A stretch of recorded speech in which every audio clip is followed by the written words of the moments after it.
सदगुरु का बुक चाहो और पालो का वीडियो रूपांतरण के दूसरे अध्याय में आपका स्वागत है। 20 वर्ष की उम्र में सदाबहार।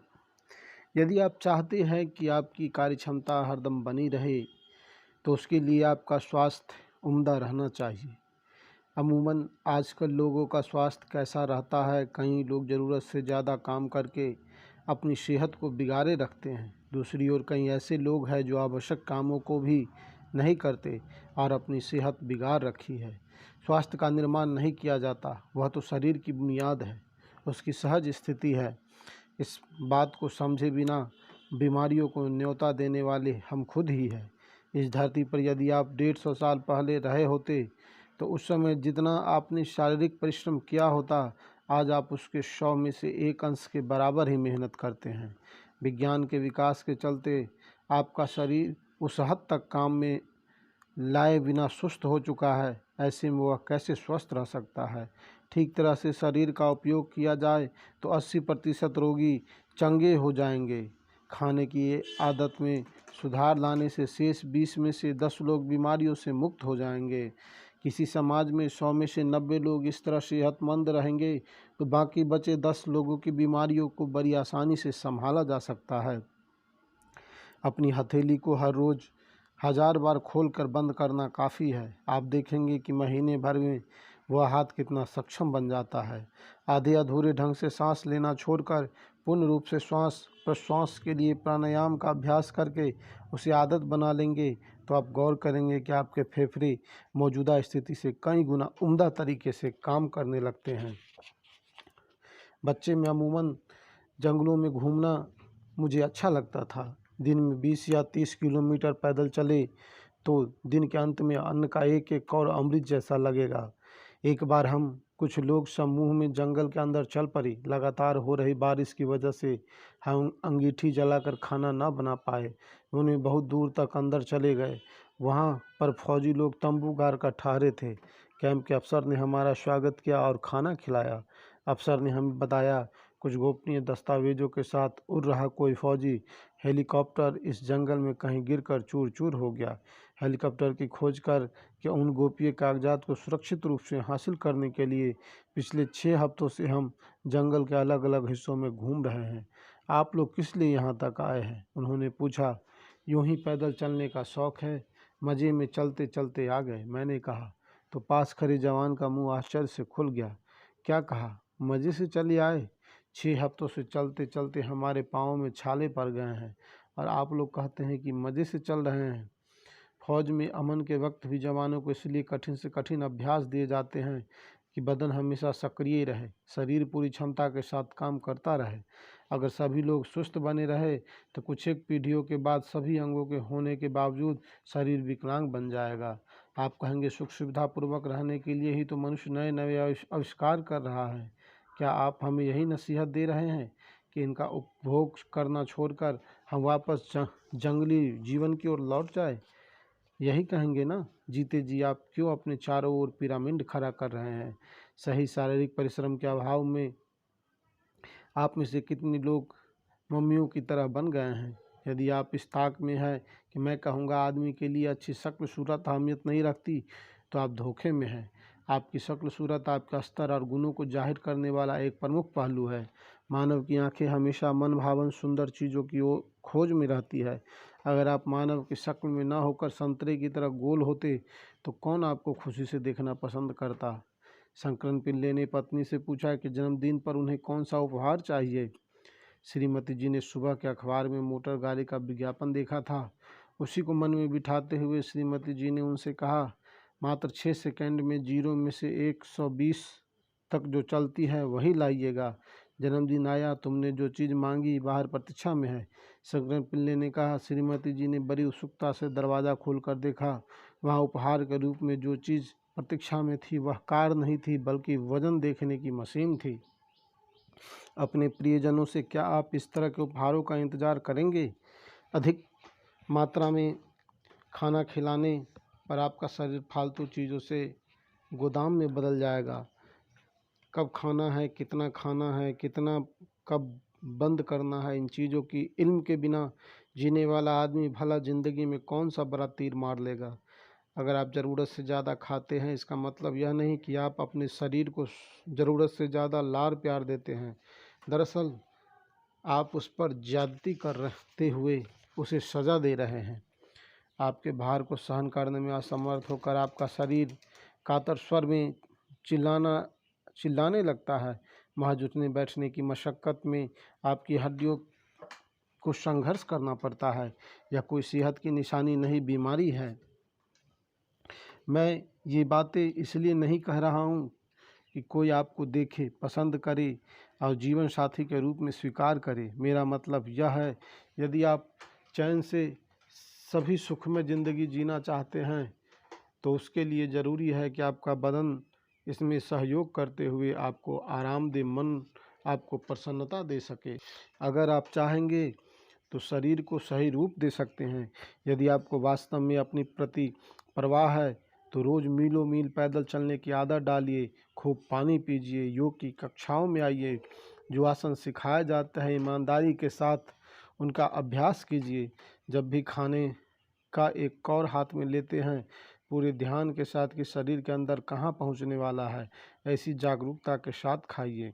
आपका शरीर ही नहीं, आपका मन, आपका जीवन, यह सब कौन सा रूप लेने वाला है, इसके लिए स्वयं आप ही पूरी तरह से जिम्मेदार हैं। एक खास अवस्था तक पहुंचते ही कुछ लोगों के मन में यह विचार घर कर लेता है कि अचानक उनमें बुढ़ापा आ गया है। हर वर्ष अपना जन्मदिन मनाते हुए आने जाने वाले हर किसी से बधाइयाँ स्वीकार करते हुए आप इस धरती पर जिए वर्षों का किस लिए हिसाब लगा रहे हैं। आप किस समय अपने को बूढ़ा महसूस कर सकते हैं, तभी न जब आप अपने बीते समय की ओर मुड़कर देखते हैं। आप जिस रास्ते से चल कर आए हैं वहाँ से न जाने किन किन लोगों द्वारा फेंके गए कूड़ों को अपने मन में आपने इकट्ठा कर रखा है। उन्हें जब के तब फेंके बिना ढोते रहेंगे तो वह भार आपको दबोचेगा ही। गांव से आकर मेरे बागान में एक सज्जन काम करते थे। उन्हें गणित नहीं आता था। लगभग 50 साल के होंगे, लेकिन जब भी उनकी उम्र के बारे में पूछा जाए तो हमेशा यही कहते 20 या 25 साल का होऊंगा। बारिश होने पर खेत जोतते, हवा चलने पर बुआई करते, भूख लगने पर खाना खाते। इस हद तक सादगी से भरा जीवन था उनका, एकदम सीधे। कौन सी संख्या बड़ी है इसकी जानकारी न होने के एकमात्र कारण से उन्होंने कभी भी महसूस नहीं किया कि वे बूढ़े हो गए हैं। वे हमेशा जवान ही बने रहे। 65 साल की एक महिला ने कृत्रिम ढंग से गर्भ धारण करके बच्चा जना था। बच्चे के नाम संस्कार का अवसर आया। बंधु मित्र सभी लोग इकट्ठे हो गए, बुढ़िया को बधाइयाँ दी। सभी ने पूछा, बच्चे को हमें दिखाओगी? नहीं, बच्चे को रोने दो, दिखाऊंगी, बुढ़िया ने कहा। सुनने वाले असमंजस में पड़ गए। अरे किस लिए हमें बच्चे के रोने का इंतजार करने को कह रही हो? सोते हुए बच्चे को मैंने कहाँ रखा है, इसे मैं भूल बैठी हूँ। बुढ़िया ने जवाब दिया, समय द्वारा उपभोग किया गया आपका शरीर कुछ एक सीमाओं को लांघने का सक्रिय रहने की शक्ति गंवा सकता है। कुछ एक हिस्से काम करना बंद कर सकते हैं, याददाश्त जवाब दे सकती है, लेकिन मन ऐसा नहीं है।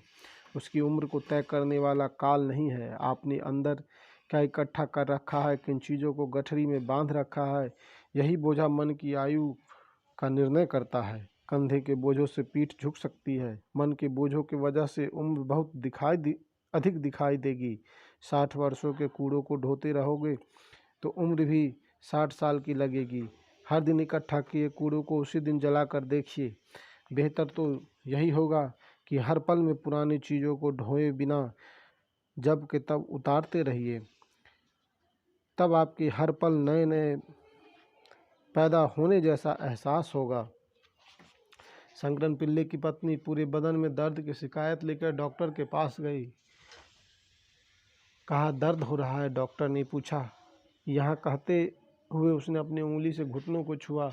दर्द में? हाय, कहाँ? उसके बाद अपने कंधे को छुआ। यहाँ भी? कहते हुए चिल्लाई। इस तरह शरीर के अलग अलग हिस्सों को जब भी उस उंगली से छूकर बताती, दर्द से चिल्ला उठती। हाय रे! डॉक्टर ने अपना सिर पीट लिया।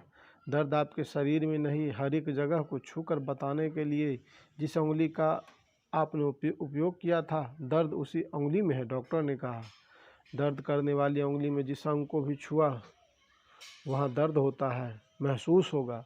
बूढ़े होने के विचार के साथ जो भी काम करेंगे थकान ही आएगी।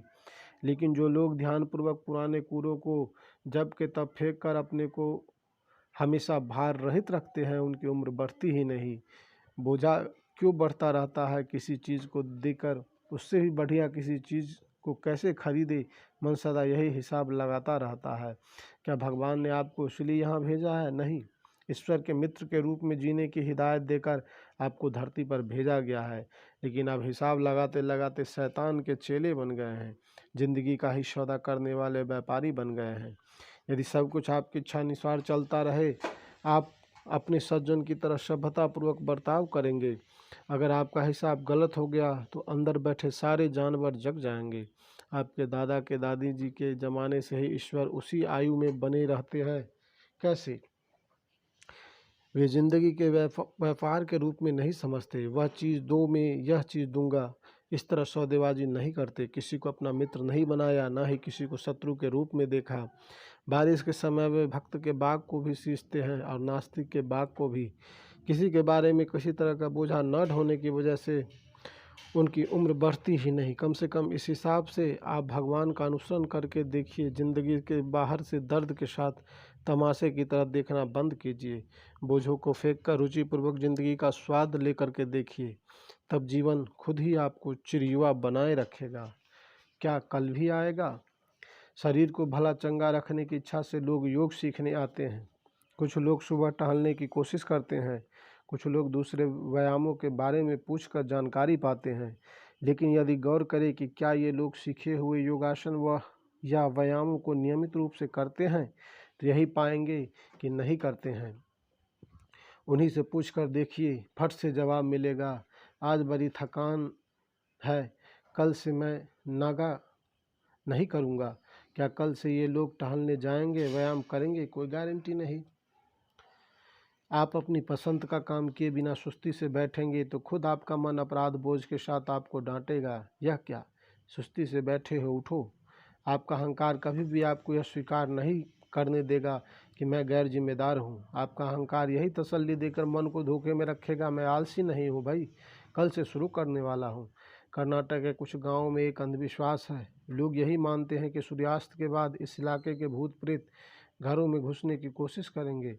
लोगों को इस बात का डर है कि इन भूत प्रेतों को भगाने की कोशिश करें तो वे गुस्सैल हो जाएंगे, फिर उसका नतीजा बहुत बुरा होगा। इसलिए उन लोगों ने एक युक्ति लगा रखी है, भूतों को लाल रंग पसंद रहता है, इसलिए उसी रंग में हर एक घर के किवाड़ पर यूँ लिख देते हैं, कल आओ। कारण पूछे तो लोग कहते हैं भूत प्रेत जब भी आए यह सूचना देखकर वापस चले जाएंगे। किसी काम को आज या अभी करने को कहा जाए तो उसे फौरन करने की ज़रूरत पड़ती है। कल एक अनागत दिन होता है, कभी ना आने वाला दिन। इसलिए यदि आप अपने स्वास्थ्य से, कामयाबी से, आनंद से, अपने जीवन की ज़रूरतों से कहे कल आओ तो वे खुशी से चले जाएंगे। सावधान रहिए, कल से यह जुमला मन के अंदर गहराई से जमी हुई चालाकी है। जीवन के कई चरणों पर आपने इस मायावी चालाकी को शह दे रखी है। जो काम करने लायक है उसे किए बिना टालने वाले लोगों के लिए सदा ही कल शुभ दिन होता है। कल करेंगे कह देने पर जिम्मेदारी खत्म हो गई। जैसे तैसे कामों को शुरू करके फिर उन्हें आगे के लिए स्थगित करने की आदत एक बीमारी की तरह संसद तक व्याप्त हो गई है। यही सोचनीय विषय है। बस एक बात समझ लीजिए, हम जिसे कल कहते हैं उससे हमारा सामना होने वाला नहीं है।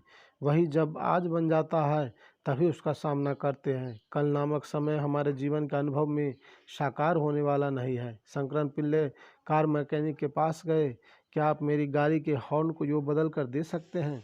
और वह ज़्यादा ज़ोर से बजे। उन्होंने पूछा, हॉर्न तो सही है, मैकेनिक ने कहा, ब्रेक काम नहीं कर रहा। उसकी मरम्मत करने के बजाय हॉर्न की आवाज़ बढ़ाने का खर्च कम ही होगा। इसी ख्याल से पूछा था। शंकर पिल्ले ने सफाई दी, कल कहने का मतलब ब्रेक को ठीक करने के बजाय जोर से भोंपू बजाकर लोगों को रास्ते से हटाने के जैसे ही है। कभी भी दुर्घटना का सामना करना पड़ सकता है। इस स्थिति को कैसे बदले? चाहे घर का काम हो, कोई उद्योग चलाना हो या फिर स्वास्थ्य के लिए कोई व्यायाम हो, पहले उसके लिए अनुकूल परिस्थिति बना लीजिए। रात को 10 बजे के बाद पेट भर चावल ठूस ले और सुबह 6 बजे योग की कक्षा में जाने की सोचे तो शरीर कैसे सहयोग करेगा? रात को इस तरह कम खाकर देखिए कि सुबह 4 बजे नींद खुल जाए, अपने आप जग जाएंगे। शरीर आपसे कहेगा चलो योग की कक्षा में चले या टहलने निकले। लगातार कुछ दिनों तक करके देखिए, उसके बाद किसी को आकर आपको समझाने की ज़रूरत नहीं पड़ेगी। मन में एक दृढ़ संकल्प, बाहर अनुकूल परिस्थिति, इन दोनों को बना लीजिए। इच्छित कामों को टाले बिना पूरा करने की ताकत अपने आप आ जाएगी। खूब खेलो कूदो। सेहत बनाने के कारकों में खेलकूद का स्थान प्रमुख है। अपने स्कूली जीवन में ऐसा कोई खेल नहीं जिसे मैंने न खेला हो। रस्सी के सहारे ऊपर चढ़ना, शरीर को आगे पीछे टेढ़ा करने का जिम्नास्टिक, मल्लयुद्ध, कबड्डी, बैडमिंटन, यूँ किसी भी खेल को नहीं छोड़ा था। छुटपन में चाहे कोई भी क्रिकेट खेल रहा हो, मैं भी जाकर उसमें भाग लेता था। बल्लेबाजी करने न देंगे, फील्डिंग का मौका मिल जाएगा, उसी में मैं खुश रहता। आज भी बच्चे कहीं खेल रहे हो, मैं खुद जाकर उनके खेल में शामिल हो जाता हूँ। जब मैं कॉलेज में दाखिल हुआ, हॉकी टीम में मेरा चयन हुआ। उस उम्र में मैं मोटर बाइक चलाने और ग्लाइडर उड़ाने का जितना चाव था, वह दूसरे खेलों के शौक़ से ज़्यादा ही था। चंद मिनटों तक हवा में उड़ने के लिए घंटों तक तैयारी करनी पड़ती थी। उन दिनों में 22 साल का रहा हूँगा। एक बार नीलगिरी पहाड़ से ग्लाइडर में उड़ा था। बहुत दूर कहीं जाकर ज़मीन पर उतरा। सूरज को देखकर दिशा का अनुमान करते हुए वहाँ से चल पड़ा। दिन रात लगातार जंगलों में चलता रहा। अपने साथ एकमात्र सैंडविच ले गया था, उसे खा लिया। भूख शांत नहीं हुई। रास्ते में जहाँ तहाँ एक आध गाँव मिले। वहाँ रहने वाले लोग तमिल के अलावा कोई भाषा नहीं बोलते थे। उन दिनों मैं तमिल नहीं जानता था। किसी तरह एक दुकान ढूंढ ली। वहाँ गरम गरम इडलियाँ बन रही थी। उस समय मेरी भूख इतनी तेज़ थी कि 20-25 इडलियाँ आराम से पेट में समा सकती थी। मैंने अपनी जेब टटोलकर माली हालात का जायजा लिया। मुझे पता नहीं था कि ग्रुप के लोग कितने दिनों से मुझे ढूंढ पाएंगे। ऐसी स्थिति में अपने पास की सारी रकम खर्च कर देना ठीक नहीं रहेगा। यही सोचकर 1.5 रुपये में 2 इडलियाँ खरीद कर खाई। मेरे ग्रुप वालों ने 2.5 दिन के बाद ही मुझे खोज निकाला। फिर भी मेरी उड़ने की इच्छा कम न हुई। तनाव की वजह से जिनका हृदय कड़ा हो गया हो, जेलों में रहने वाले ऐसे कैदियों को भी खेलकूद किस तरह सहज स्थिति में लाता है, इसे मैं अनुभव से देख चुका हूँ।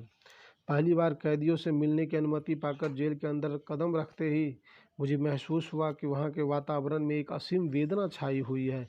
लगभग 200 कैदियों को खेल के मैदान में लाने को कहा। मैंने कहा, कोई योग कक्षा लेने नहीं आया हूँ, आप लोगों के साथ गेंद खेलने आया हूँ। उनके चेहरों पर बदलाव दिखाई दिया।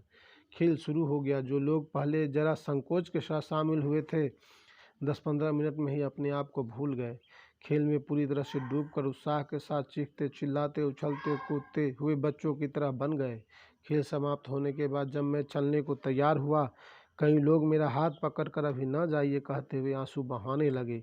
यही खेल का चमत्कार है।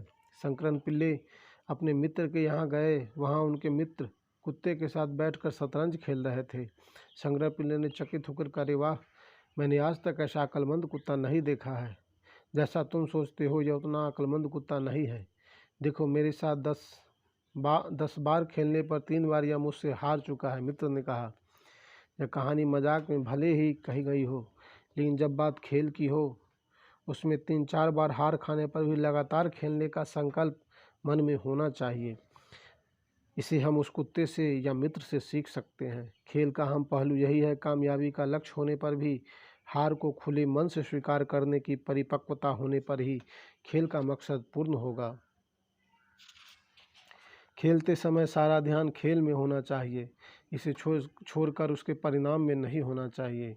आप चाहे जिस किसी भी क्षेत्र में हो, यदि आपको उसमें पूरी तरह शामिल होकर उत्साह से काम नहीं करेंगे तो आपको आत्मसंतोष नहीं मिलेगा, काम करने की जगह ही नहीं। अपने माता पिता, पत्नी, पति और बच्चों के प्रति पूरा लगाव न रखें तो ज़िंदगी एक ऐसा फंदा या जाल बन जाएगी जिसमें आप अनजाने में जाकर फंस गए हो। लगाव रखने पर वह स्वर्ग होगा, लगाव के बिना वही नरक बनेगा। ऐसी किसी भी एक चीज़ का नाम बताइए जिसका पूरी लगाव के बिना आपने स्वाद लिया हो। सोचकर देखिए, अपने मन और शरीर को पूर्ण रूप से लगाए बिना आपने कोई सफलता या उपलब्धि पाई है? आप जिंदगी के किसी भी मुकाम पर हो, आपकी ज़्यादातर कामयाबी को तय करने वाला प्रमुख पहलू क्या है? अपने मन और शरीर को आप किस हद तक उस काम में झोंक सकते हैं, यही वह खास पहलू है। खेलकूद भी वैसा ही है। किसी नेता के लिए आवश्यक लक्षण क्या क्या है? अपने कार्य में पूरी तरह से जुटे रहना चाहिए, पूर्ण रूप से अपनी भागीदारी निभानी चाहिए। कामयाबी पाना अपना लक्ष्य होने पर भी हार से हौसला खोए बिना एक नए अवसर के रूप में लेते हुए उसे स्वीकार करने की मनोदशा होनी चाहिए। जीवन का सबसे सरल पक्ष यही है कि यदि आपका अंतःकरण पूरी तरह से शांत रहे तो चाहे सफलता हो या हार, जीवन का प्रत्येक पक्ष सरल लगेगा। जिंदगी भी बिना संघर्ष के सहज रूप से चलेगी। यदि मन में शांति नहीं है तो हर एक चीज़ मुश्किल लगेगी, छोटी छोटी बात भी उलझन में भरी लगेगी। यही सारे पहलू खेलकूद में भी पाए जाते हैं। ईसा द्वारा चलाए जा रहे ग्रामोत्सव खेलों में इसे प्रत्यक्ष रूप से देखा जा सकता है। ग्रामोत्सव में 300 टीमें खेलकूद में भाग लेती है। इनमें 3 लाख से ज़्यादा लोग हिस्सा लेते हैं। गांव में जो लोग खुलकर बात करने में भी संकोच करते हैं, इन खेलों में भाग लेते हैं। समय उनमें से अनेक लोग अपनी टीम की अगुवाई करने के लिए अपने आप आगे आते हैं।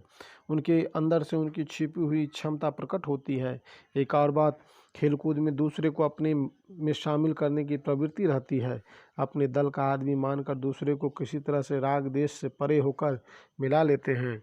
टीम के लोग सभी लोग अपनी विभिन्नताओं को भूलकर एक ही उद्देश्य से एक ही लक्ष्य को मन में रखकर सक्रिय रहते हैं। दूसरे को अपने साथ शामिल करने की प्रकृति स्वयं एक अच्छे समूह के निर्माण का आधार है। हजार घंटों तक आध्यात्मिक उपदेश देने के बजाय अनेक देवी देवताओं के नाम लेकर धर्म प्रचार करने की अपेक्षा केवल 1 घंटा खेल कूद में लगाने पर देख सकते हैं कि एक समूह किस तरह अपने को दृढ़ता से स्नेह पाश में बांध रहा है। खेल का सबसे बड़ा पहलू क्या है? उसमें आधे अधूरे मन से लगना संभव नहीं है। शरीर और मन का प्रखर रूप से उपयोग करने के लिए एक अवसर है खेल कूद। मैदान में खेला जाने वाला कोई भी खेल हो जिसमें आपका शरीर और मन उसमें लगा रहे, सही ढंग का खेल होगा, नहीं तो वह भी नरक बन जाएगा। एक गेंद को उठाकर फेंकना और अगर उसमें पूरा लगाव नहीं है तो वह आसानी से संभव नहीं होगा। अगर उसे आपके मन चाहे स्थान परीक्षित वेग के साथ पहुंचना है तो उसे फेंकने के पीछे एक विज्ञान है। जिंदगी भी खेल की तरह है। जीवन को संपूर्ण बनाने के लिए उत्साह और लगन पूर्ण रूप से आवश्यक है। आधी अधूरी जिंदगी बिताना यातना ही है। शरीर और मन को तंदुरुस्त रखने और काम में गहरी दिलचस्पी रखने के लिए एक बुनियादी कसरत होने के कारण शरीर आमतौर पर खेल मुझे बहुत आकर्षित करता है। स्वास्थ्य में सहायक चीज़ों के बारे में जानने के समान ही स्वास्थ्य के लिए हानिकारक कुछ बातों की जानकारी पाना भी उचित है। रोज़ थोड़ी मात्रा में शराब। मेरे पास एक नौजवान आया। उसने कहा, शराब पीते समय तनाव कम हो जाता है, सारी चिंताओं को भूलकर मैं चैन से सो जाता हूँ। मैंने यह भी पढ़ा है कि डॉक्टरों के मुताबिक रोज़ थोड़ी मात्रा में शराब पीने से हृदय संबंधी रोग भी नहीं होता। क्या यह सच है? मैंने हंसते हुए कहा, पहले तो वो लोग कहते थे रोज़ एक सेब खाओ, डॉक्टर को दूर भगाओ। क्या उन लोगों ने सेब को शराब में बदल डाला है? दरअसल शराब पीते समय क्या घटता है, आपके अंदर एक तरह की रासायनिक प्रक्रिया चलती है और वह आपकी उत्तेजना को कम करती है। आप उसी को शांति मान लेते हैं। एक प्याला शराब पीने से इतनी शांति मिल जाए तो मटका भर पीने से कई गुना शांति आनी चाहिए। पीकर देखिए क्या होता है। वास्तव में शराब आपको शांति नहीं देती बल्कि वह आपको मंद बनाती है। बताइए, आप जीवन के साथ रहना पसंद करते हैं या नहीं? क्या होश हवास भूल कर परे रहने का नाम जिंदगी है? आपने देखा होगा जो लोग दूसरे समय शांत से रहते हैं और शालीनता का व्यवहार करते हैं, वही शराब पीते ही उधम मचाने लग जाते हैं। शराब पीने के बाद अपना नियंत्रण खोकर किए गए अपराधों के लिए जेल की सज़ा भुगतने वाले लोगों से पूछिए, वो आपको बताएंगे। आप खुद निरीक्षण करके देखिए, शराब आपके लिए हितकारी है या नुकसानदेह। आपको अपने बारे में परवाह है, तभी आप ज़िंदगी को महसूस कर रहे हैं। ज़िंदगी को तीव्र बनाना है तो उसके बारे में जागरूकता में भी तीव्रता लानी चाहिए। पहले ने कहा, यार अपन दोनों के लिए मैंने 2 लड़कियां देख रखी है। दूसरे ने पूछा, क्या वे खूबसूरत दिखती है? चंद प्याले अंदर घटक जाओ तो कोई भी लड़की सुंदर दिखने लगेगी। पहले ने जवाब दिया। दोनों ने डगमगाते हुए एक घर के किवाड़ पर दस्तक दी। दरवाज़ा खोलने वाली लड़की की ओर इशारा करते हुए पहले ने पूछा, कैसी है? खूबसूरत दिखती है। दूसरी ने लंबी सांस छोड़ते हुए कहा, उसके लिए प्यालों में पीना काफ़ी नहीं है, मटकों में पीना होगा। आपकी चिंताएं भी ऐसी ही होती हैं, प्यालों में पिएंगे तो भी मटकों में मांगेगी। मूर्खतापूर्ण तरीके से सुख की तलाश में जाने और आनंद की स्थिति में रहने के बीच करोड़ों सूर्य नक्षत्रों की दूरी है। एक चीज़ समझ लीजिए, सिगरेट या शराब पीने से आपको कोई सुख प्राप्त नहीं होता। उसमें आपकी जो तीव्र आसक्ति होती है वही उस सुख को लाती है। संपूर्ण रूप से लगन ही आनंद का मूल स्रोत है। आप इच्छापूर्वक और पूरी लगन के साथ काम करके देखिए, उसमें जो प्राप्त होगा वही सच्चा आनंद है। सोच करके देखिए, जब आपके दिमाग में नशा चढ़ा था, क्या चिंता अपनी जगह खाली करके चली गई थी? नहीं, वह तो उसी जगह जमकर बैठी हुई थी। सिर्फ आप थोड़ी देर के लिए उसकी ओर से मुंह मोड़ कर बैठे थे। चिंताओं को भूलने के लिए नशीले पदार्थों का सेवन करना शेर से बचने के लिए उसके साए में छिपे रहने के बराबर है। समस्याओं से बचने का विचार न कीजिए, उनका सामना करते हुए समाधान ढूंढना ये बुद्धिमानी है। अगर आपकी खुशी किसी चीज़ पर आश्रित है तो किसी भी समय आपकी ज़िंदगी से उसे हट जाने की संभावना आपकी गर्दन पर तलवार की तरह लटकी रहती है। या तो वह चीज़ अपने आप हट सकती है या डॉक्टरी सलाह, सरकारी कानून या आपके समाज द्वारा ज़बरदस्ती हटाई जा सकती है। जब उसकी मनाही होती है, आपकी खुशी में भी रोक लगती है। उसके छूट जाने की आशंका ही आपके लिए असह दुख का कारण बन जाएगी। किसी क्लब में एक व्यक्ति बैठा था जिसकी देह सूख कर सिकुड़ गई थी। उसके पास एक नौजवान आया। आप रोज़ कम से कम 40 सिगरेट पीते हैं, शराब की 6 बोतलें पी लेते हैं, इसके बावजूद इतने सारे वर्षों को लांघ कर बुढ़ापे में जी रहे हैं। रोज़ रोज़ मुझे उपदेश पिलाने वाले अपने पिताजी के पास आपको ले जाना चाहता हूँ। मेरे साथ चलेंगे दादाजी? दादा, अरे मेरी उम्र सिर्फ 22 साल की है भाई, उनसे उत्तर दिया। जो 20 साल की अवस्था में है, क्या आपके शरीर में 60 साल की जैसी बुजुर्गी आनी चाहिए? सोच कर देखिए, खुशी समझकर आप जिसे के पीछे जाते हैं वही आपको दुखों का मूल कारण बन जाती है। माना कि आपने थोड़ी सी खुशी पाने के लिए पी ली थी, लेकिन एक ऐसा सुख भी है जो आपको मंद बनाए बगैर अपार मात्रा में प्राप्त हो सकता है। मैं यही कहता हूँ कि आप उसकी ओर ध्यान दीजिए। इससे आप हर समय जागरूकता के साथ हर समय भरपूर आनंद में जी सकते हैं।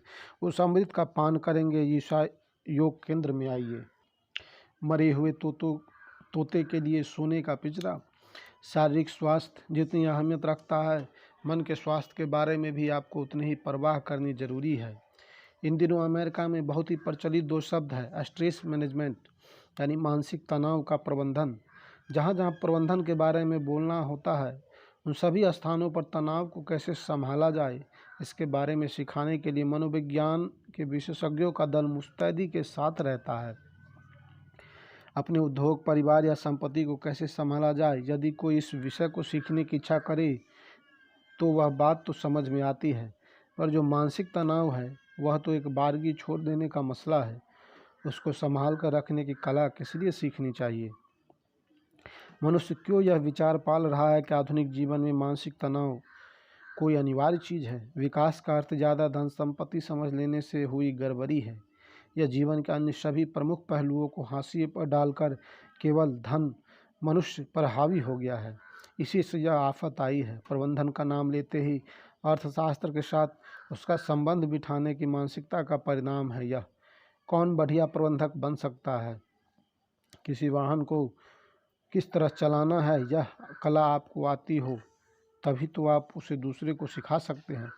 शंकरन पिल्ले ने अपने बेटे को बुलाया। बेटे, तुम बालिग होने वाले हो, आगे चलकर कंपनी का प्रबंधन तुम्ही को करना होगा। इनके गुरों को एक एक करके सीख लो, पिल्ले ने कहा। उसी दिन शाम को बेटे को क्लब में ले गए। वहाँ सभी लोग बैठकर शराब पी रहे थे। शंकरन पिल्ले ने शराब का प्याला उठा लिया। तुम भी लो। बेटे के हाथ में भी प्याला थमा दिया। फिर सबसे उसका परिचय कराया। बेटे, बड़े लोगों से काम निकालने का कि यही जगह है, दूसरे को खूब पीने दो। तुम अपना संतुलन खोने से पहले ही पीना बंद कर दो, यही पहला सबक है, शंकरन पिल्ले ने कहा। इससे पहले बेटे ने कभी शराब नहीं पी थी, इसलिए वह जरा घबराया हुआ था। शंकरन पिल्ले ताबड़तोड़ प्याले पर प्याला चढ़ाते जा रहे थे। एक मुकाम पर बेटे ने उन्हें रोका। पापा जी, क्या है बेटे? मैं कैसे जानूं कि संतुलन खो रहा हूं या नहीं? शंकरन पिल्ले ने पास वाली मेज की ओर संकेत किया। देखो वहाँ पर जो 4 जने बैठे हैं, अगर तुम्हें वही 8 जने दिखाई दे तो उसके बाद एक बूंद भी नहीं पीना। बेटा सकपका उठा। लेकिन वहाँ तो 2 जने ही बैठे हैं पापा जी। जरा सोचिए शंकरन पिल्ले का प्रबंधन कैसा रहता होगा। यदि आप दूसरे को अपने वश में रखने की क्षमता पाना चाहते हैं तो पहले खुद को संभालना आपको आना चाहिए। अपने शरीर पर, मन पर और भावनाओं पर काबू पाने की कला सीखने के बाद ही तो आप दूसरों को नियंत्रित करने के बारे में सोच सकते हैं। जब आप आराम से रहते थे, मन में यही तरफ थी कि नौकरी कब मिलेगी। जब नौकरी मिल जाती है, अपनी सारी खुशियाँ गवा कर आप रक्तचाप जैसे बीमारी को न्योता देते हैं। जब तक पदोन्नति नहीं मिलती उसके लिए संघर्ष जारी रहता है। तरक्की मिल गई तो अब यही शिकायत कर रहे हैं, अरे हर पल तनाव बढ़ता जा रहा है। और ऊंचे पदों पर पहुंचोगे तो क्या कहेंगे, यही ना कि पहले कितने आराम से रहता था, अब जिंदगी का सारा सुख चैन रफू चक्कर हो गया है। जिंदगी को गवाकर सुख सुविधाएं बढ़ा लेना मरे हुए तोते के लिए सोने का पिंजरा बनवाने के बराबर है। हारना फिर भी आसान है, कम तकलीफदेह है। उससे मिले दुख का आप कोई अर्थ ढूंढ सकते हैं। लेकिन सफलता जो है, कितना सारा पसीना बहाकर कई सारी मुश्किलों के बाद आपकी अर्जित की हुई चीज़ है। इतनी बड़ी जीत के बाद भी आपको दुख ही मिले तो यही समझना चाहिए कि आपके अंदर कोई बहुत बुनियादी गड़बड़ी है। मानसिक तनाव का एक प्रमुख कारण है क्रोध। अपनी देखी प्रायः सभी फिल्मों में अपने हीरो को बात बात पर चिढ़ते और गुस्सा करते देखकर आपने यही धारणा बना ली है कि क्रोध एक जबरदस्त ताकत है, महान शक्ति है। आपने यही धारणा बना ली है कि हो हल्ला करते हुए 4 जनों को पीट कर 10 लोगों को धराशायी करने वाला ही हीरो होता है। आपके अंदर यही डर बैठ गया है कि यह संसार धीरे सीधे सरल लोगों का आदर नहीं करता। आपने अनजाने में ही यह गलत हिसाब लगा लिया कि किसी पर अपना क्रोध दिखाकर आप भी हीरो बन सकते हैं। आपको गुस्सा कब आता है? जब भी आपकी इच्छा के अनुरूप काम नहीं होता, तब आपको गुस्सा आता है। जब भी आपकी अपेक्षा के अनुसार दूसरे लोग व्यवहार नहीं करते, तब आपको गुस्सा आता है। जैसे मैं चाहता हूँ वैसे दूसरे लोग काम नहीं करते, यूँ शिकायतें करने से पहले थोड़ी देर के लिए आंखें बंद कर बैठ जाइए। जरा देखिए अपने मन को चंद मिनटों तक किसी भी चीज़ पर टिका पाना संभव हो रहा है या नहीं।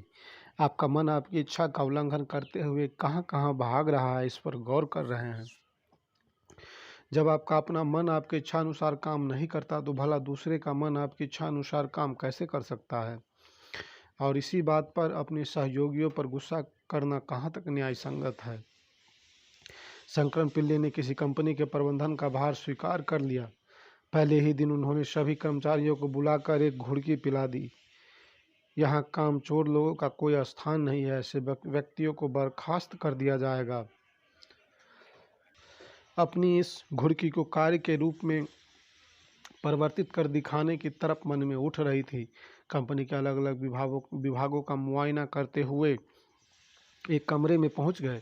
वहां सभी लोग बड़ी मुस्तैदी के साथ अपने अपने काम में मशगूल थे। केवल एक आदमी दीवार में सटकर बेकार खड़ा था। अरे इधर आओ, गुस्से से भरकर उसे बुलाया। वह सकपका कर उनके पास आया। तुम्हारा वेतन कितना है?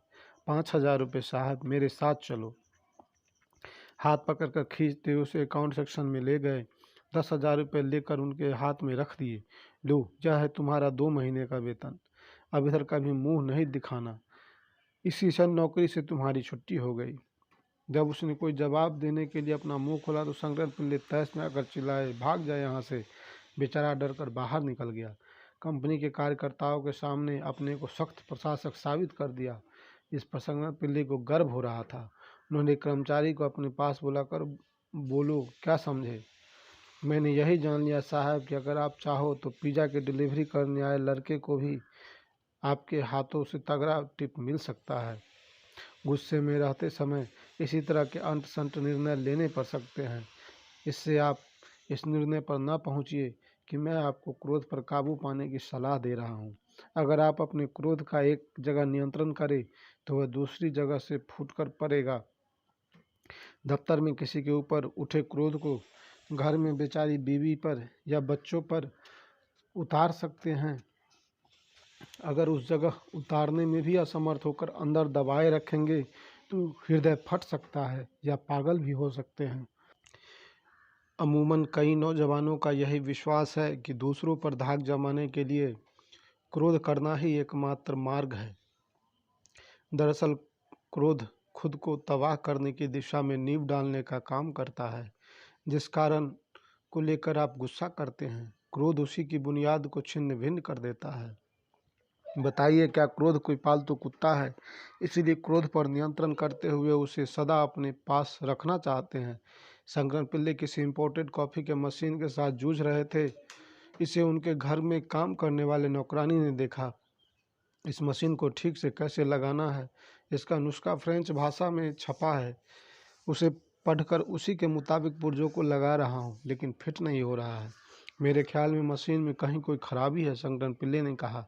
नौकरानी पास में आई। एक ही बार में उसने बड़ी आसानी से पुर्जा लगा दिया। अरे वाह, कैसे किया? पिल्ले ने अचरज से पूछा। जी, मुझे पढ़ना लिखना नहीं आता, इसलिए दुविधा में नहीं पड़ी, उसने जवाब दिया। आई बात समझ में। अपने आप को तिस्मार खा समझे बिना मैं जो सोचता हूँ वही सही है। इस तरह के अहंकार से अपने को बचाए रखेंगे तो कोई भी समस्या आपको बांध कर नहीं रखेगी। समस्याओं का जन्म स्थान आपका परिवार या दफ्तर नहीं है, बल्कि वह आपका मन ही है। आपका मन, जिसे एक अद्भुत उपकरण के रूप में काम करना था, वह नालायक उपकरण बन गया है। मनचाही चीज़ें देने वाला साधन पीड़ा देने वाला साधक बन गया था। क्या क्रोध भी कोई शक्ति है? किसी राजनीतिज्ञ से पूछिए, भिखारी से पूछिए, डाकू से पूछिए, छोटी मोटी चोरी करने वालों से पूछिए, दार्शनिक से पूछिए, चाहे कोई भी हो, यही दलील करेंगे कि उनका गुस्सा न्यायोचित है। कोई भी पेड़ या पौधा, जानवर या कीट पतंग दूसरे को अपनी तरह बदल डालने की योजना नहीं बनाता। यह मनुष्य ही है जो अपने विचारों और सिद्धांतों को दूसरे पर थोपने की कोशिश करता है। जो लोग सहमत नहीं होते, उनके साथ रगड़ा शुरू हो जाता है। धर्म की गरिमा रखने के लिए की जाने वाली हत्या को भी न्यायोचित क्रोध के रूप में माना जाता है। हिंसा के क्रूर कृत्यों में लगे आतंकवादियों से पूछने पर वे भी कहेंगे कि उनका क्रोध न्यायपूर्ण था। क्रोध को न्यायोचित ठहराना किसी भी सूरत में अक्लमंदी नहीं है। क्रोध को एक शक्ति के रूप में मानकर कई लोगों ने उसे हथियार बना लिया है, लेकिन दूसरे के ऊपर उस अस्त्र का प्रयोग करने पर वह अस्त्र घूमकर फेंकने वालों पर ही वार करता है। उसने जिस नतीजे की कल्पना की थी वह पूरा नहीं होता। यही नहीं, मामला बिगड़ भी जाता है। किसी एक व्यक्ति के प्रति शुरू हुई दुश्मनी ही धीरे धीरे बढ़कर व्यापारिक शत्रुता, सामूहिक शत्रुता और फिर पूरे राष्ट्र के प्रति शत्रुता की शक्ल में व्यापक होती चली गई। बदला लेने की भावना समाज द्वारा मान्यता प्राप्त मनोवृत्ति के रूप में बदल गई। आंखें बंद रखते हुए अपनी हथेलियों को सीधे ऊपर की ओर रखिए। अपनी सांसों पर ध्यान दीजिए। उन्हीं हथेलियों को औंधा रखकर सांसों पर ध्यान दीजिए। आप पाएंगे कि अब सांस चलने का ढंग अलग है। आप अपने शरीर के अंगों को किस रूप में रखते हैं, उसके आधार पर आपकी प्राण शक्ति के चलन में अंतर आ जाता है। इसका ख्याल किए बिना गुस्से में अपने हाथों के इधर उधर हिलोते हुए चिल्लाते समय आपकी प्राण शक्ति किस कदर संकट में पड़ जाती है, इस पर ज़रा सोचिए। पता है, असावधानी के साथ आप अपनी शक्ति का किस हद तक अपव्यय कर रहे हैं। अगर आप सही ढंग से काम नहीं करेंगे तो आपका कोई भी काम सिद्ध नहीं होगा। अगर आप यही कहते रहेंगे कि परिवार में तनाव है, दफ्तर में तनाव है, यातायात भी तनाव है, तो आप इस दुनिया में रहने की योग्यता नहीं रखते। यदि अपने शरीर और मन को भी संभालना नहीं आता तो आप परिवार और कंपनी को कैसे संभालेंगे? मैं सर्वज्ञ हूँ, मुझे सब कुछ आता है। इस घमंड को छोड़कर किसी भी चीज़ को गहरे ध्यान से देखने की कोशिश कीजिए। किन कारणों से किसी ग्रुप के नेता के रूप में आपको स्वीकार किया जाता है? इसीलिए लोग सोचते हैं कि आपके पास जो सुलझी हुई सोच और दूरदृष्टि है वह उनके पास नहीं है। वे आपसे किस चीज़ की अपेक्षा करते हैं? यही कि जो फैसला वे लोग नहीं ले सकते, वे निर्णय आप ले सकते हैं। यह सब जहाँ एक और गर्व की बात है, वहाँ दूसरी ओर एक तरह से बोझ जैसा भी है। उस बोझ को जो लोग खुशी से ढो नहीं सकते, उन्हें आसानी से गुस्सा आ जाता है। जब एक साथ आप रहते हैं, साथ साथ काम करते हैं, तो हर एक कदम पर दूसरे को भी अपनों में एक मानकर उन्हें भी सम्मान देना। उसे देते हुए उनके विचारों को भी सुनिए। उनके विचारों के खिलाफ जब आप निर्णय लेते हैं, तब इस तरह स्नेहपूर्वक व्यवहार कीजिए। जिसे उन्हें एहसास हो कि आपका निर्णय उनके हित में है।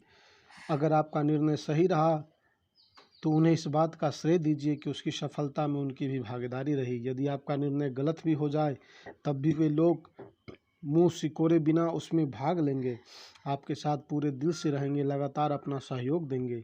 अगर आप नेता रहना चाहते हैं तो आपके आसपास काम करने वालों को आपके ऊपर भरोसा होना चाहिए। आप अपने बारे में पूर्ण रूप से सजग रहेंगे, तभी आप दूसरे लोगों की जिम्मेदारी ले सकते हैं।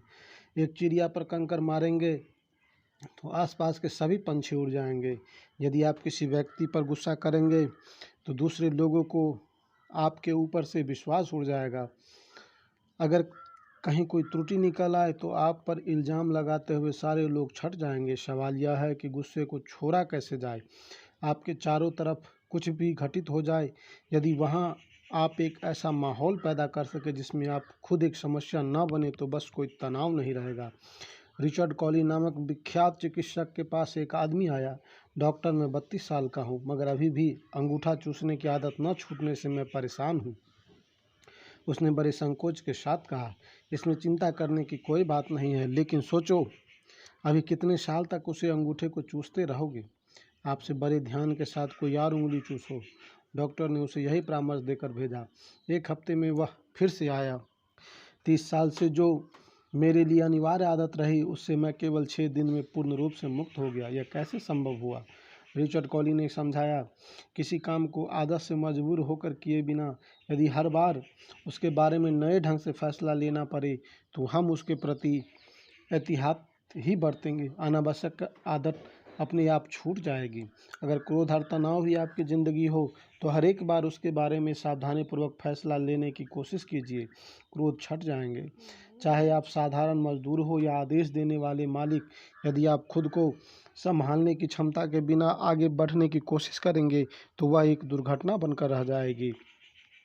बाहरी परिस्थितियों से प्रभावित हुए बिना पहले अपने आंतरिक व्यक्तित्व का निर्वाह करना सीख लीजिए। चारों तरफ दलदल होने पर भी उसी को खाद के रूप में इस्तेमाल करके क्या कमल अपनी पूर्ण सुंदरता में नहीं खिलता, सुगंध नहीं फैलाता? आपका जीवन भी इसी तरह होना चाहिए। चाहे जैसा भी माहौल हो, दृढ़ता के साथ काम करते हुए उसमें से अपने लिए आवश्यक ऊर्जा ले लीजिए। अपने बारे में जिम्मेदारी का बोझ होने पर भी कोई दूसरों के लिए जिम्मेदारी लेकर आप उनको रास्ता दिखा सकता है। जो लोग इस तरह सजग होकर किसी लक्ष्य के साथ जीते हैं, वही सफल नेता के रूप में चमक सकते हैं। वो दुख तू दूर चला जा। कभी आपने सोचा है कि आपका मन कब दुखी होता है? जब दूसरे लोग आपके अपेक्षा के अनुसार व्यवहार नहीं करते, तब मन में दुख छा जाता है। राह में पड़ी भिखारी की ओर 50 पैसे का सिक्का फेंकते हुए अगर वह कृतज्ञता से हाथ जोड़े तो वह आपको बुलंदी पर ले जाता है। महज 50 पैसे के खर्च में ही वह भिखारी आपके मन को खुश रखने वाले मनोचिकित्सक के रूप में काम करता है। इसके विपरीत यदि वह उदासीनता बरते तो बेकार में आपकी भावना घायल होती है। आप उसे कृतज्ञ कहकर खुद भी दुखी होते हैं। इसी तरह हर एक चीज़ के लिए आप अपनी अपेक्षाओं को बढ़ा लेंगे तो आपका हर काम बोझ बन जाएगा। आवश्यक रूप से ज़िंदगी जटिल हो जाएगी। भीख देने से भी आपका फ़र्ज खत्म हो जाता है। उसके बाद वह उसका पैसा है, इसके लिए धन्यवाद देना या न देना उसकी मर्जी है। लेकिन आपको इस बात का दुख होता है कि उसने आपको बेवकूफ़ बना दिया। इसे उसकी धोखेबाजी का काम न समझकर इसी तरह देखिए कि आपने अपने जीवन का निर्वाह सही ढंग से नहीं किया। प्रोफेसर के घर में एक चूहे को इधर से उधर दौड़ते देखकर छात्र घबरा गया। अपनी किताब को सीने से लगाते हुए उसने पूछा, सर, आपने चूहों को यूँ क्यों छोड़ रखा है? उन्हें पकड़ कर हटा नहीं सकते? यह सच है कि चूहे मेरी किताबों को काट कुतर डालेंगे, लेकिन अगर मैं उस चूहे को पकड़ने की कोशिश में उतर जाऊँ तो वह मेरे हाथ में आए बिना कहीं छिप जाएंगे। उसका शिकार करने में ही मेरी ज़िंदगी कट जाएगी। उसके बजाय खास किताबों को सावधानी के साथ अलमारी में रखकर ताला लगा देता हूँ। नीचे कूड़े की तरह पड़े कागजों को वह भले ही खा ले, उस दृष्टि से वह आखिर तक मामूली ही बना रहता है। किसी भारी भूत पिशाच की तरह मेरी चेतना को आक्रांत नहीं करता। हर एक चीज़ को बाहरी चिंता के रूप में ले लोगे तो चिंताएं तुम्हें खा डालेगी, प्रोफेसर ने समझाया। शंकर पिल्ले अपनी पत्नी के साथ जुरासिक पार्क सिनेमा देखने गए। पर्दे पर जब भीमकाय डायनासोर भयंकर रूप से मुंह बाए आगे की ओर लपक पड़ा तो शंकर पिल्ले अपनी सीट पर दुबक गए। अरे यह तो महज फिल्म है, उनकी पत्नी ने कहा। यह तो तुम्हें पता है, मुझे भी पता है, लेकिन इस डायनासोर को पता होना चाहिए ना, शंकर पिल्ले ने चिंतित होकर कहा। आप भी उसी तरह सच्चाई और अपेक्षा को मिलाकर भ्रम में उलझ जाते हैं। अगर आपने सोच लिया कि किसी ने आपको घायल कर दिया तो उस बात को आप आसानी से भूल नहीं पाते। यह भी जरूरी नहीं है कि आप सभी चीज़ों को भूल जाए। आपकी पांचों इंद्रियों से सरोकार रखने वाली हर चीज़ एक स्मृति के रूप में आपके अंदर दर्ज हो जाती है। किसी भी चीज़ को भूलना नहीं है। आप जिंदगी के जिस राह से गुजरे उसके अनुभव मूल्यवान होते हैं। वे अनुभव फिर आसानी से नहीं मिलेंगे। उन अनुभवों को बेकार में गवा देना मूर्खता है। हिरोशिमा एक दर्दनाक स्मृति है, लेकिन यदि उसे भुला दे तो दोबारा उसी तरह की बेवकूफ़ी होने की गुंजाइश रहती है। आपकी यादें कोई समस्या नहीं है, इनका अक्लमंदी से उपयोग करना नहीं आए तो वह समस्या है। दर्ज हुई हर याद का, हर एक जानकारी का बुद्धिमानी से प्रयोग कीजिए। आंटन नामक फ़कीर की तलाश में एक नौजवान आया। उसने कहा, जिंदा रहने के लिए अत्यावश्यक चीज़ों को छोड़कर अपने पास की सभी चीज़ें बेचकर मैंने गरीबों में बांट दिया। कृपया मुझे सदगति मिलने की राह दिखाएं। तुम्हारे पास जो भी चीज़ें बाकी बची है उन्हें बेचकर मांस के टुकड़े खरीदो, उन्हें अपने बदन पर बांधकर मेरे पास आ जाना, आंटन ने कहा। नौजवान ने बिना कोई सवाल किए उनकी इस विनोदपूर्ण आज्ञा का पालन किया। रास्ते में चील, बाज जैसी पक्षियों ने मांस के टुकड़े को चुग चुग कर ले लिया। इसके उसके बदन पर घाव लगे। उसे देखते ही फकीर ने बड़े प्रेम से कहा, अब तुमने समझ लिया कि नए रास्ते पर यात्रा करने का इच्छुक व्यक्ति यदि पुरानी जिंदगी को भले ही थोड़ी मात्रा में ले आए, फिर भी वह उसे कुतर डालती है। आपके साथ हुई किसी विषादपूर्ण घटना का अनुभव आपको घायल करके निकल जाएगा या आपके मन को परिपक्व बनाएगा, या आपके ही हाथ में है। जिसने भी आपको मन को घायल किया उसे इस रूप में देखिए कि वह आपकी बुद्धि को तीक्ष्ण कर दिया है। अनपढ़ माता पिता को कैसे संभाले। अपने रिश्तेदारों और परिजनों में किसी भी बुरे व्यक्ति के रूप में देखना आसान है। मेरे पिता पियक्कर है, मेरे प्रति क्रोधी स्वभाव के है, मेरा बेटा छलिया है, मेरी सास बड़ी क्रूर है, ऐसा कहने वाले कई लोग मिलेंगे। अपने मन को छूकर बताइए, क्या आप दिन के 24 घंटे नेक और ईमानदार रहते हैं? आपकी खुशी किसी चीज़ में है, उनकी खुशी किसी और चीज़ में है। बस मैं यह नहीं कह रहा हूँ कि गैर जिम्मेदारी बरते, लेकिन उनकी आदतों और चाल चलन के आधार पर ही उनके साथ के अपने रिश्तों को मानेंगे। आपका यह विचार ओछा है, मैं यही कहना चाहता हूँ।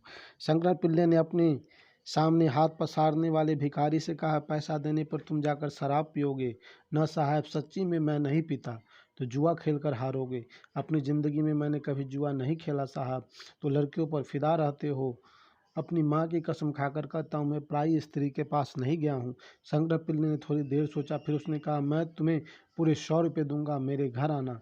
मेरी पत्नी को यह तसल्ली देनी पड़ेगी कि तुम्हारे पास कोई बुरी आदत नहीं है।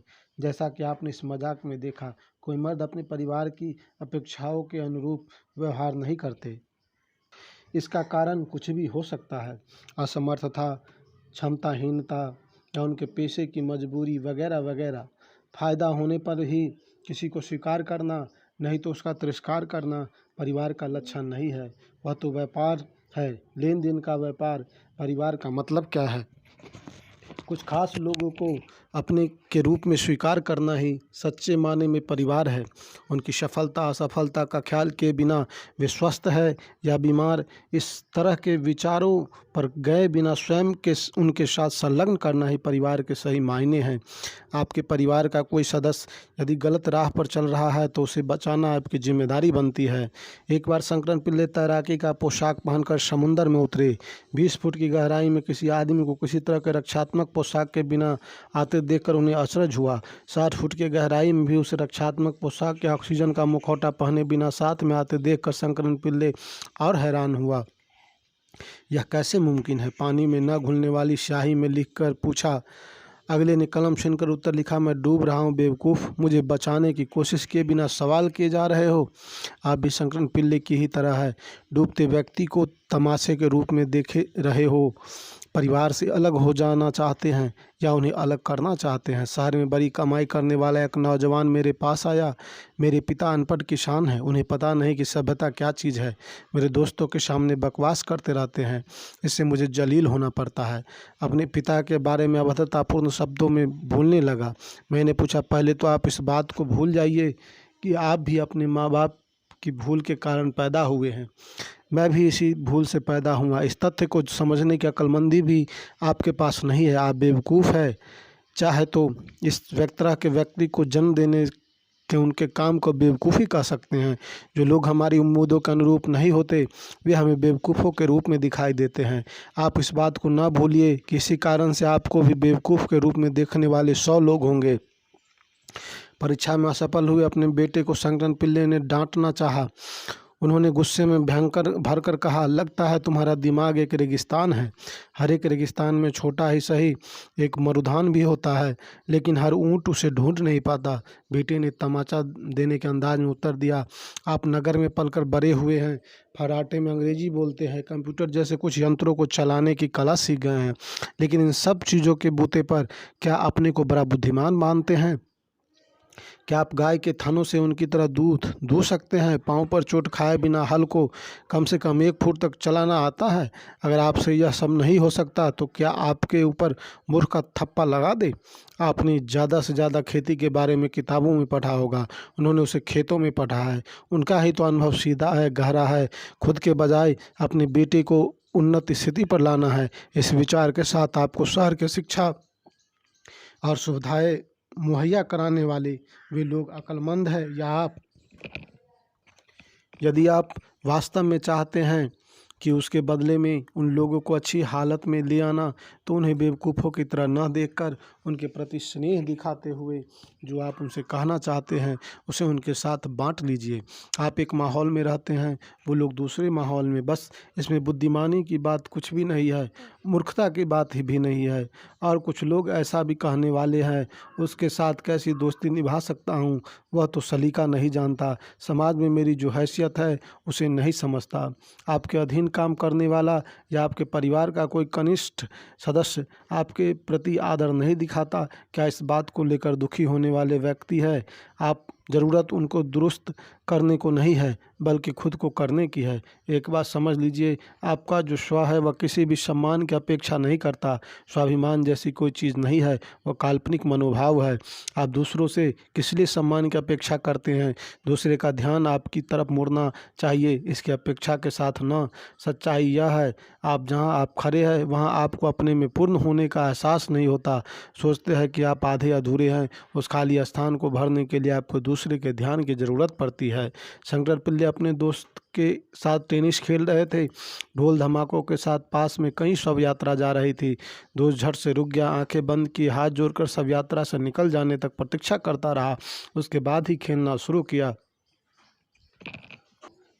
शंकरन पिल्ले ने कहा, दूसरे के प्रति आप कितना आदर भाव दिखाते हैं। आपका यह व्यवहार देखकर मैं गदगद हो गया।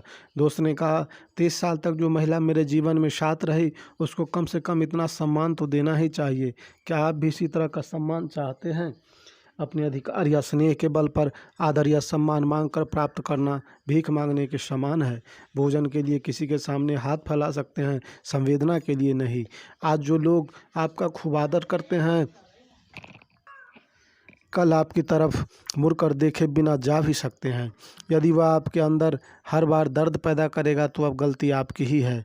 जब भी आप खुद को आधा अधूरा महसूस करते हैं, उस वक्त आप दूसरों से किसी चीज़ का इंतज़ार करने लगते हैं। जब वह पूरा नहीं होता होगा, आप दुखी होते हैं। स्वयं को कैसे पूर्ण बनाया जाए, इस पर विचार करना छोड़कर दूसरों के सामने सम्मान के साथ हाथ पसारना तुच्छ नहीं है क्या? यदि मुझसे पूछोगे तो यही कहूँगा कि आप जिन अनुभवों को कड़वा मानते हैं, लगातार ऐसे कटु अनुभवों का होना आपके लिए हितकर ही है। जीवन के छोटे छोटे सबक सीखने में देर होने से आपकी ज़िंदगी ही तो व्यर्थ जा रही है। जब तक आप अपने अनुभवों के लिए भाग्य, स्वाभिमान, आक्रोश आदि पर दोष देते रहेंगे, तब तक कभी भी आप आनंद का स्वाद चख नहीं सकेंगे। सभी चीज़ों के लिए मूल कारण आप है। आप, हाँ, केवल आप। यदि यह बात आपकी समझ में आ जाए तो कम से कम अपने शेष जीवन को अद्भुत आनंदमय ढंग से चलाने की विधि पर आप विचार करने लगेंगे। हार नामक दुश्मन। उत्साह के साथ बढ़ रही चींटियों को देखिए, कभी उनमें से एक चींटी की राह पर यूं ही उंगली रखकर रोक के देखिए, वह रुकेगी नहीं। उंगली के चारों ओर घूमते हुए ढूंढेगी कि रास्ता कहाँ है। उसके रास्ते पर चाहे जितने रोड़े अटकाए, वह किसी न किसी तरह अपनी यात्रा जारी रखेगी। मरकर गिर जाने तक वह अपना उत्साह नहीं खोती, न उम्मीद छोड़ती है। पतली सी घास को जमीन से उखाड़कर उसकी जड़ों का निरीक्षण कीजिए। कितने उत्साह के साथ जमीन के अंदर गहराई में अपनी जड़ों के शाखा प्रशाखाओं को फैलाकर वह धरती में टिकी है। क्या आप इसे समझे? आपकी छत के ऊपर जरा सी मिट्टी और थोड़ी नमी मिल जाए तो उसके लिए उतना ही काफ़ी है। वनस्पति अपने को वहीं उगाने की कोशिश करने लगेगी।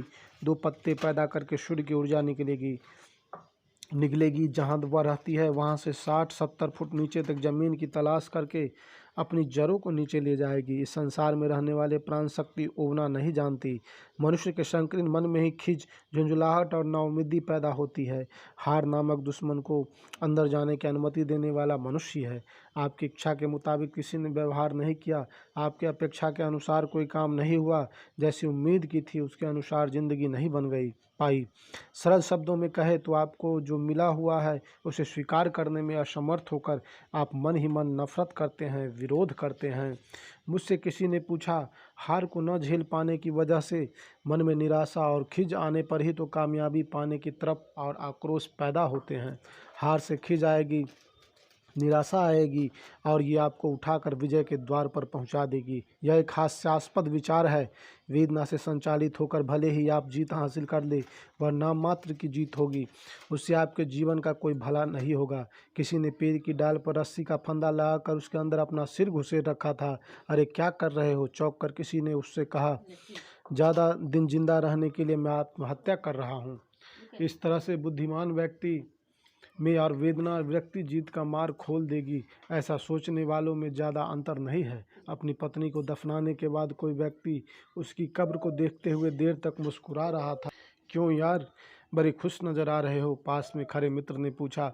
जिंदगी के आखिर लम्हे तक मुझसे झगड़ा करती रहती थी। यह कहती थी, चाहे मुझे दफना दो, मैं तुम्हें खदेड़ती रहूँगी, चैन से रहने नहीं दूंगी। मरते वक्त भी यो धमकी दी थी। मैं यही सोच रहा था कि अगर उसने मिट्टी खोदना शुरू कर दिया तो क्या होगा। इसी पर हंसी आ गई। इसमें हंसने की बात क्या है दोस्त? उसे मैंने औधा लिटाकर दफना दिया था। खिंच और विरक्ति को प्रेरक शक्ति के रूप में लेकर जीत के लिए उद्यम करना औधा लेटकर धरती को खोदते हुए बाहर आने की कोशिश के समान उल्टी दिशा की यात्रा साबित होगी। हर एक अवसर पर लक्ष्य तक पहुंचना संभव नहीं होगा। हार के कारण रोष और वेदना आपके चारों तरफ धूम पटल की तरह फैली रहे तो मन में सुकून नहीं रहेगा। जिंदगी के उबड़ खाबड़ रास्ते पर कहीं छोटा सा कोई रोड़ा पाँव पर लग जाए तो भी औधे मुंह गिरकर अपने को घायल कर लेंगे। हार की हालत में रहते हुए आप चाहते हैं कि सामने वाला आदमी आपके मन को समझे, दूसरे लोग आपके साथ बैठकर रोए। आप दूसरों से करुणा की याचना कर रहे हैं। कैसा पागलपन है यह! ऐसी अपेक्षा करना कहाँ का न्याय है कि दुनिया आपके मूर्खतापूर्ण अहंकार के इशारे पर चले। लोग आपका मन रखने के लिए आप अपने साथ ठगी क्यों करें? हार आत्मविश्वास को ध्वस्त कर देती है। हथियार लेकर बाहर से हमला करने वाले से तत्काल आफत आ सकती है। उसी समय सही रणनीति बनाकर उसे निपटना भी आसान है। लेकिन मन की जो हार है अंदर बैठी हुई, वह आपको कुतर कुतर कर बर्बाद करने वाले विषैले हथियार के समान है। खुद अपने ऊपर हमला करके स्वयं को नष्ट करने जैसी मूर्खता है यह। एक बार शैतान ने अपने धंधे को समाप्त करने का फैसला किया। वह जिन औजारों का उपयोग करता था उन्हें हाट पर बिक्री के लिए रखा। काम, क्रोध, अहंकार, लालच, शत्रुता की भावना, व्यर्थ का दंभ, यो कितने ही औजार फैलाकर रखे गए, लेकिन सिर्फ एक थैली खोले बिना बंद पड़ी थी। उसमें क्या है? लोगों ने पूछा। मेरे पास के औजारों में सबसे शक्तिशाली है ये। अगर किसी वजह से मेरे अंदर अपने धंधे पर लौटने का विचार आए तो ये काम आ सकते हैं, इसीलिए अपने पास रख लिया। शैतान ने कहा, ऐसी बात तो जरा खोल कर दिखाओ तो। ये जीवन के सार तत्व को ही मिटाने की क्षमता रखते हैं। ये औजार कभी हारे नहीं है। शैतान ने थैली खोल दी। पता है वे औजार कौन से थे? उब, खीज, हार, विरक्ति, यही थे। शैतान के औजार को खरीद लाने वालों में से कुछ एक लोगों से ज़िंदगी के किसी मुकाम पर आप मिले होंगे। शायद कुछ एक औजार आपने भी खरीदे होंगे। मुफ्त में मिल गए हो तो भी उन्हें फेंक डालिए। किसी परिणाम को हार मानकर किस लिए खींचना है? माना कि आपने सफलता को लक्ष्य करके कड़ी मेहनत की मगर नतीजा विपरीत हो गया। इस लेकर किस लिए खींचना है, वेदना किस लिए? पहली बात तो यह है कि जो परिणाम निकला उससे हार मानने की कोई ज़रूरत नहीं है। उसे हार मानकर मन में कूटते कूटते वेदना पा रहे हैं, वही असली हार है। वह आपके लिए खुद को हराने का रास्ता खोल देगा। किसी भी चीज़ पर बेकार दुखी होकर बैठने के से कोई फ़ायदा मिलने वाला नहीं है। दुख और निराशा सबके अंदर एक जैसी नहीं होती। दिया सलाई रगड़ने पर यदि वह काम न करे तो भी कोई इस पर दुखी हो जाता है। दूसरे लोग हैं जो दिया सलाई से हाथ जल जाने पर दुखी होते हैं। द्वितीय विश्व युद्ध की समाप्ति पर एक दिन जनरल आइजनहावर स्वर्ग पहुँचे। उन्होंने भगवान से प्रार्थना की इस रविवार को नरक घूमने कर देखने की अनुमति दी जाए। भगवान ने पूछा, यदि कोई नरकवासी स्वर्ग घूम कर देखने की इच्छा करे तो उसमें कोई अर्थ है, मगर तुम्हें नरक देखने की इच्छा क्यों हो रही है? मैं यह देखना चाहता हूँ कि वहाँ हिटलर किस तरह की यातनाओं को भुगत रहा है। आइजनहावर ने जवाब दिया। भगवान ने नरक जाने का पास जारी कर दिया। नरक में जहाँ हिटलर को यातना दी जा रही थी, आइजनहावर को वहाँ ले जाया गया। वहाँ पर गंदगियों से भरी एक टोकरी थी जो 2 आदमियों की ऊंचाई के बराबर लंबी थी। उसी में हिटलर धंसाया गया था। टोकरी के बाहर दिख रहे उसके चेहरे पर चौड़ी मुस्कान थी। यह देखकर आइजनहावर को अचंभा हुआ। असहनीय बदबू में, घिनौनी गंदगी में धंसाने के बावजूद क्या सोचकर तुम इस तरह बेशर्मी के साथ हंस रहे हो? आइजनहावर ने हिटलर से पूछा। पता है मेरे ठीक नीचे फंसा आदमी कौन है? वह मुसोलिनी है। उसी के कंधों पर मैं खड़ा हूँ। उसकी दुर्दशा के बारे में सोचकर देखो। तो कहते हुए हिटलर कहे लगाने लगा। दूसरों के साथ तुलना करके देखने पर दुख और रंज ज़्यादा या कम हो सकते हैं। क्या ये बाहर से आ रहे हैं? नहीं, आपके मन के अंदर ही पैदा होते हैं। मन जो है आप ही के पास है। उसे प्रसन्नता में रखना या मायूसी में रखना आपके ही हाथ में है। दुनिया को मेरी इच्छा अनुसार चलना चाहिए। लोगों को वैसे काम करना चाहिए जैसा मैं चाहता हूँ। इस तरह का घमंड बेकार का बोझ है। उसे पैरों तले कुचल कर आप आगे नहीं बढ़ेंगे तो जीवन के पथ पर आपका रखा हर कदम दुखदाई होगा। हर मोड़ पर भय लगेगा। आत्मविश्वास कम होकर मन पर हार का भय छा जाएगा। जब मन पस्त होता है, थक जाता है, दूसरों पर खींचना छोड़कर यह बात समझ लीजिए कि उसका कारण स्वयं आप हैं। दुनिया पर गुस्सा न कीजिए। ऐसा अनुभव कीजिए कि यह अपनी कमियों और खामियों को जानकर उन्हें दूर करने के लिए मिला हुआ एक अनोखा अवसर है। दर्द और वेदनाओं से पूर्ण अनुभव अद्भुत वरदान है जिन्हें स्वीकार करके ही आप खुद को परिपक्व बनाते हैं। समझ लीजिए कि अपेक्षाओं को पालने से ही निराशाएं होती है। अहंकार का त्याग कर दीजिए। किसी भी परिणाम को बिना ऐतराज़ के स्वीकार करने की आदत डालिए। ऐसी योजना बनाइए कि प्रतिकूल नतीजों को भी कैसे अपने अनुकूल बना लिया जाए। अनुभवों से सीखिए और जीवन को खूबसूरत बनाने में उसका इस्तेमाल कीजिए। उद्देश्य में स्पष्टता और मन में शांति के